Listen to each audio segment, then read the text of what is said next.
Ek en jy is deel van die mensdom wat uit biljoene mense bestaan.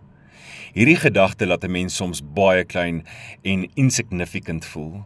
Die mooi Afrikaans is onbeduidend.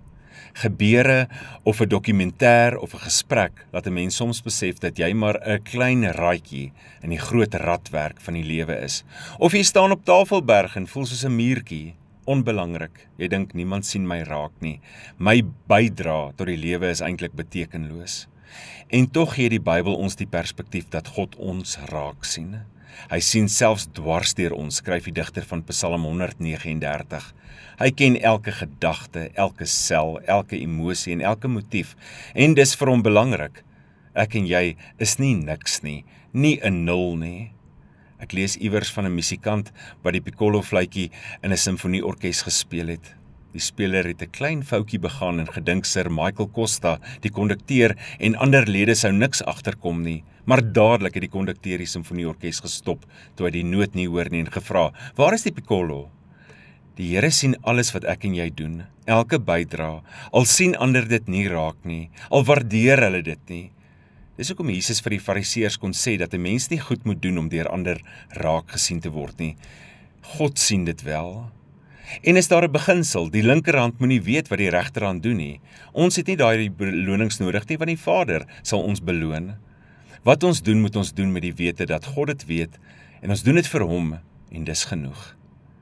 Dalk voel jy ander waardeer jou nie, want hulle sien nie jou bydra by die werk raak nie. Of jy voel jou man en kinders waardeer jou nie genoeg nie. Hulle sien nie raak wat jy als vir hulle doen nie. Ons is maar menslik en het behoefte aan erkenning. En dis nie verkeerd om erkenning te ontvang of te gee nie, maar ek en jy kan lewe uit die perspektief dat die hemelse kondukteur die note van ons kleinste fluitjie gebruik om sy koninkryksmusiek mee te maak. Eer hom daarom in wat jy ook al doen vandag, of dit iets groot of klein is. Jy hoef nie in 'n ver land te gaan sendingwerk doen om nuttig vir die Here te wees nie. Jy kan nuttig wees deur in liefde jou kind se kosblik te pak, of die vreemdeling by die toonbank vriendelik te groet. Jy is nie onbeduidend nie. Matteus 10 vers 30 sê God weet van elkeen van die hare op jou kop.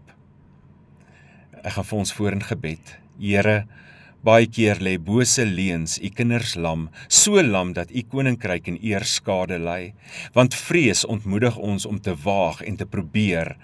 Maak ons moedig en help ons om nie te glo as die duiwel of mense vir ons sê ons is niks werd nie. In Jesus weet ons is ons meer as oorwinnaars deur hom wat ons liefhet, en dit is so, want u woord sê so. Amen.